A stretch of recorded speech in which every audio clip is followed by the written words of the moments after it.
jireenyi miidiyaa odeeffannoo wayitaa sirrii fi qulqulluu ta'e ummataaf kennu. Odeeffannoo waqtaa fi qulqulluun immoo kan irraa maddu abbaa dhimmaa irraa madda. Odeeffannoon addunyaa irratti tamsa'u kamiyyuu hunduu dhugaadha jechuun hin danda'amu. Dhugaan kan abbaati.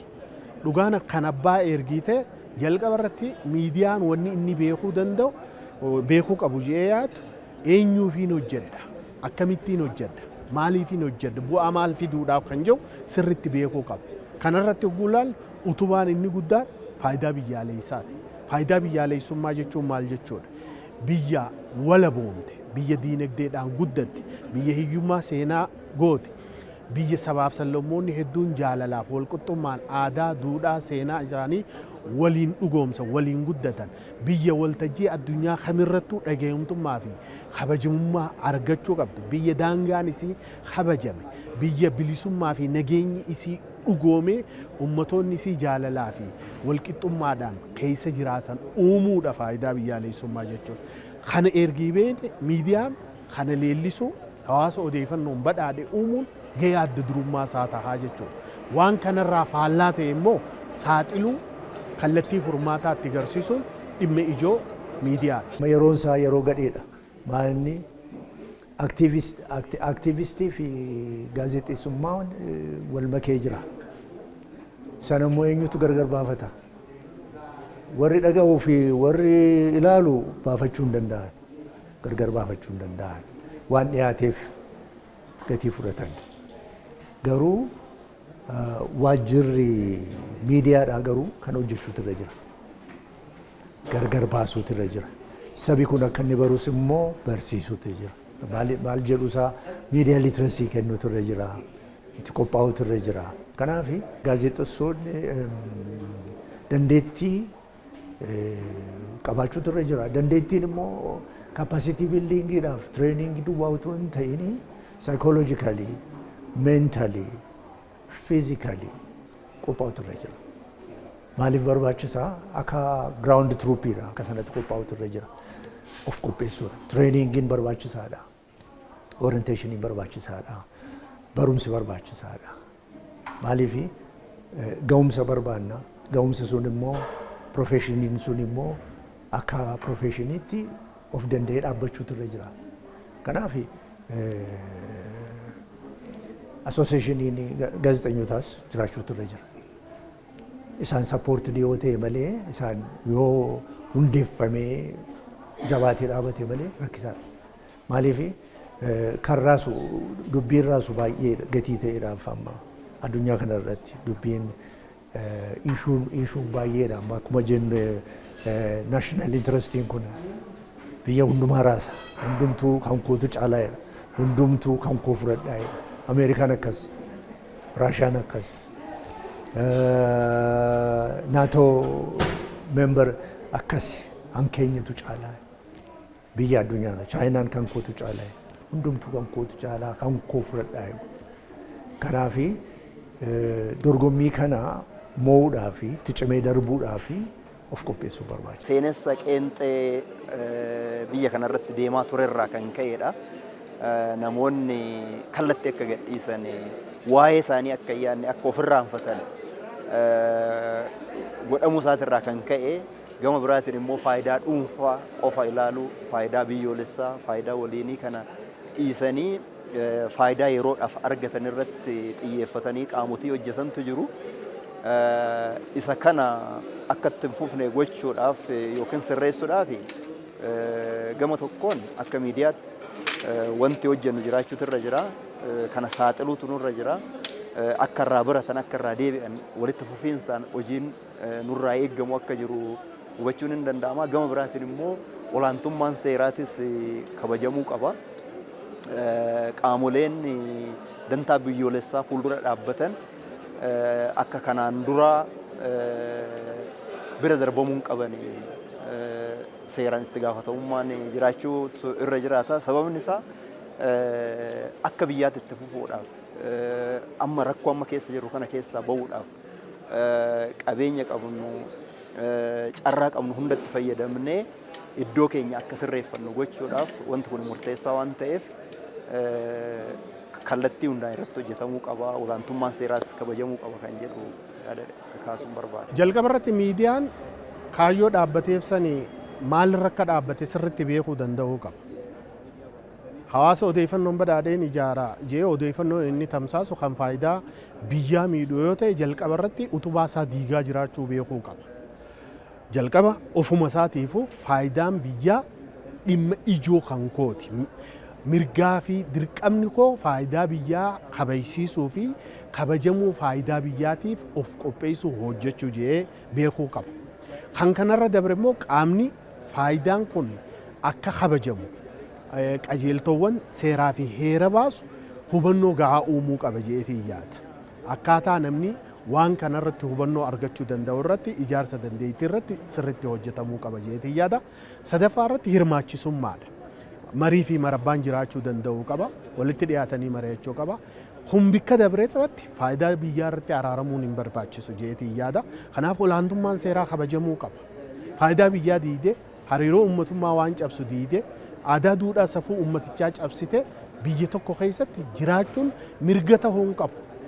Mirga kan ta'uu qabu aadaa duudhaa sabichaa aadaa duudhaa uummatichaa kabajdee faayidaa biyyaa kabajsiisuudhaaf san keessatti rakkoo jirullee madda rakkoo agarsiisuudhaan kallattii furmaataa qaama furmaataa ta'anii hojjechuun dirqama akka ta'e qaamni hojjetus qaamni hojjechuusus walii beekee olaantummaan seeraas sirnaan kabajamuu qaba jeetii yaada. Duraan dursa barsiisuun barbaachisaadha. Maaliif vaayitaalii kan ta'e kan naashinaal intirestiin kan komproomaayizii gochuu hin dandeenye. Inni asiin kuni biyyi dhaabbachuutu irra jira.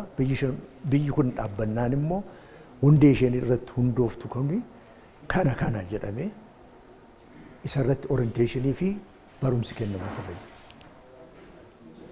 Asiif achi jechuun hin danda'amu jechuudha.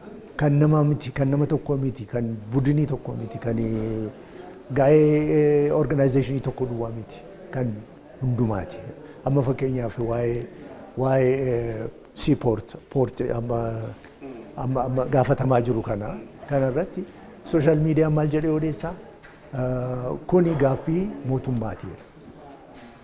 Kuni kan sabaa miti. Amma kan sa'aatii kanatti kun gaafatamuutu irra jira. Akkamittiin kuni kan sabaa mitiidha. So misinformeeshinii kana or informationii akkasii kana baay'ee dhiibbaa cimaa uumuu gatii danda'uu fi yerootti galagashuutu irra jira. Sana hojjechuudhaaf immoo dandeettii qabaachuutu irra jira, qophee qabaachuutu irra jira, barumsa qabaachuutu irra jira. Kanaaf of qopheessuun baay'ee barbaachisaadha. Miidiyaan yaada irratti hojjeta waan ta'eef uummata beeksisa, uummata barsiisa,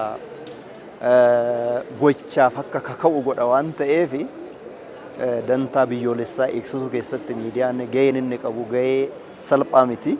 Sababumti miidiyaan biyya tokko keessatti barbaachisu iyyuu hundeeffamuu dhumti isaayyuu sababni barbaachisuuf dantaa biyyoolessaa eegsisuudhaaf. Sana gochuu dadhabuudhaan yookaan hubannoo dhabuurraanis madduu danda'a, sababa adda addaa qabaachuu danda'a. Miidiyaan saba isaa ijaaree kallattii tokkoon akka deeman dantaa waliitiif akka dhaabbatan gochuu dhabuudhaarraa kan ka'e biyyoonni diigaman biyyoonni baay'een akka jiran ifa. Hulaa miidiyaa biyya alaatiif saaqudha. Miidiyaan biyya alaa ajandaa akka kennuuf, ajandaan miidiyaan biyya alaa kennu sun immoo ajandaa biyya sana diigu, ajandaa dantaa biyya sanaa dhabsiisu sababa ta'eef biyyoota diigaman biyyoota baay'ee kaasuun hin danda'a. Gama biraatiin immoo biyyoonni miidiyaalee isaanii qixa sirriidhaan itti fayyadaman biyyoota guddatan fakkeenyaaf kan akka Ameerikaa fudhachuu dandeenya. Sana keessatti CNN maal hojjechaa jira kan jedhu ilaaluun ni danda'ama. Biyya xiqqoo miidiyaa cimaa qabdu immoo kan akka Aljaziiraa kaasuu dandeenya. Maal hojjechaa akka jiran akkamitti biyya isaanii sana biyya xiqqoo taatee otoo jirtu biyya guddaa taatee akka mul'attu naareeshinii walitti fufiinsaan hojjetamuun biyyi sun dantaa isaa akka eeggatu akkamiin akka taasise kaasuun hin danda'ama. BBC fakkeenyaaf fudhachuu hin dandeenya. Sadarkaa addunyaatitti akkamitti biyyi British guddattee akka mul'attu dantaan biyya sanaa akkamiin akka eeggame sana laaluun hin danda'ama. Nuyis egaa kanumarraa muuxannoo fudhannee biyyoota hojjechuu dadhabanii kufanirraayis biyyoota immoo sirriidhaan itti fayyadamanii dantaa biyyoolessummaa isaanii eegsisanirraayis muuxannoo fudhannee cimnee hojjechuu akka qabnu dantaa waliitiif faayidaa waliitiif uummata keenya adda durummaadhaan tajaajillee uummanni waliin dhaabbatee dantaa biyyoolessummaa isaa dantaa waliisaa akka eegsifatu gochuu keessatti gahee nurraa eeggamu raawwachuu akka qabnu ilaaluun danda'ama jechuudha. Tokkummaan keessoodhaa kan cimuu danda'u anaatu anaaf qoricha anaaftu anaaf irkoodha ilaalchi jedhu guddachuudha qaba. Tokko qaama sadaffaatu rakkoo kiyya furo jedhanii yaaduun hin barbaachisu jeetiin amana. Rakkoon kamuu yoo dhalate rakkoon kan furamuu danda'u abbaadhaani. Kanaaf walitti dhiyeenya waliin marii yaadaaf mariif marabbaadhaan rakkoo san furuudhaaf of qopheessuudha. Tokko lammata yaada kiyya qofaa caalaa otoo hin ta'in walabummaa yaadaatti fayyadamanii yaada waloo dhimma waloo irratti bu'uureeffate walii wal dhaggeeffachuu ka irra wayyaa waliin amananii fudhachuudhaatu barbaachisaadha. Gama kanaan akka miidiyaatti yaadoota kamii kan wal falmisuus qaama sadaffaadhaaf dabarsanii kan nu odoo hin ta'in yaadoonni kun marii fi marabbatti akka dhufan aadaa duudhaa uummanni qabu san akka muuxannoo gaariitti itti fayyadamanii waliin mariisisaa rakkoowwan bu'uuraa keessoos ta'u alaa jalqaba irratti ofiin furanna kan jiru sanumu lammata rakkoo keessoo eega furan booddee ta'alaa waliin dhimma biyyaa irratti waliin dhaabbachuudhaan rakkoo tana furuun ni danda'ama jeetii yaada. Digital miidiyaan opportunitiidha. Kuni wannu kennameedha. Isa kenname kana immoo ittiin gargaaramu wisely ittiin gargaaramuun immoo barbaachisaadha. Kanaaf mainstreamii gochuudha. Amma fakkeenyaaf OBN jira. OBN social miidiyaadhaaf digital miidiyaadhaan gargaaramuudhaaf newsroomii sanatti qindeeffachuutu irra jira. Newsroomii sana keessatti akka social miidiyaan hojii hojjetu maal barsiisa jechuudha. Responsibility fi accountability barsiisa jechuudha.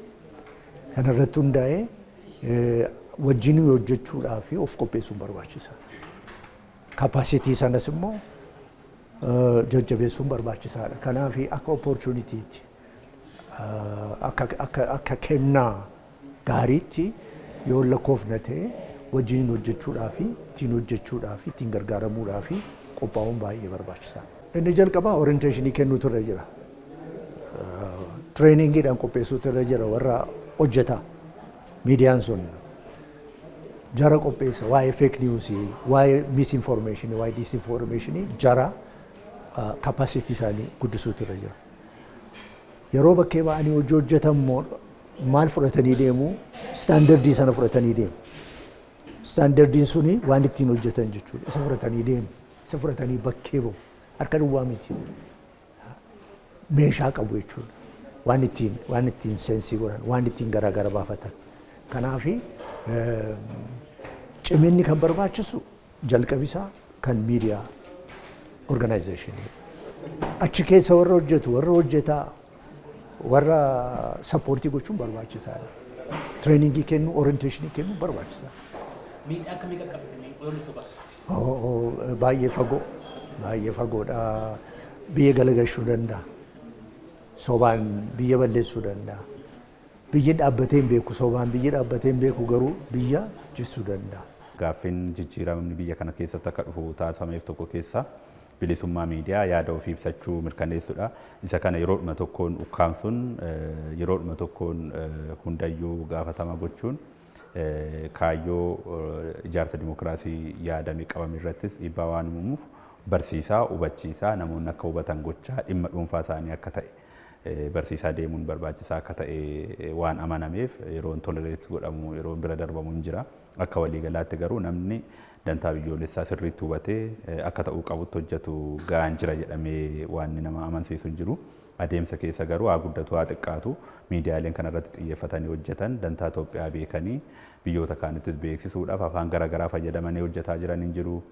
Yeroo tokko tokko immoo akka uummataattis akka miidiyaattis dhimmoota tokko tokko irratti fakkeenyaaf hidha haaromsaatiin wal qabatee tumsi miidiyaaleen hundiyyuu wal tumsanii dantaa biyyoolessaati jedhanii lammiileen hundi yerootti wal tumsan hin argina. Fooyya'insi jira garuu qaawwan gurguddaan akka jiru ni hubatama. Gara fuulduraatti jalqaba irratti dantaan biyyoolessaa nuti qabnu maali kan jedhu hubachuun baay'ee barbaachisaadha. Nageenya biyyoolessaa irratti, dinagdee biyyoolessaa irratti, guddina irratti, badhaadhina irratti, kabaja biyyaa irratti hojjechuun kana beekuun baay'ee murteessaadha. Kanatti aansee kan dhufu dantaa biyyoolessaa nan laallatu jechuun kana faallessuunis akka hin danda'amne seera cabsuu akka ta'u hubachiisuun namni hubachuun baay'ee barbaachisaadha. Hundaa olitti immoo dantaa biyyoolessaatiif hojjechuu fi bilisummaa miidiyaa yaada ofii ibsachuu waliin faallessu waan ta'eef kan hubatanii seera kabajanii akka hojjetan gochuun baay'ee barbaachisaadha. Hundiyyuu miidiyaan kan uummataas haa ta'u kan daldalaas haa ta'u dantaan biyyoolessaa nan laallatu akka hin jenne hubannoo uumuun miidiyaaleen immoo seera biyyaas kabajanii heeras kabajanii dantaa biyyoolessaatiif dhaabatuun uummannis lammiileenis akka beekanii kanaaf hojjetan gochuun baay'ee murteessaadha gara fuulduraatti.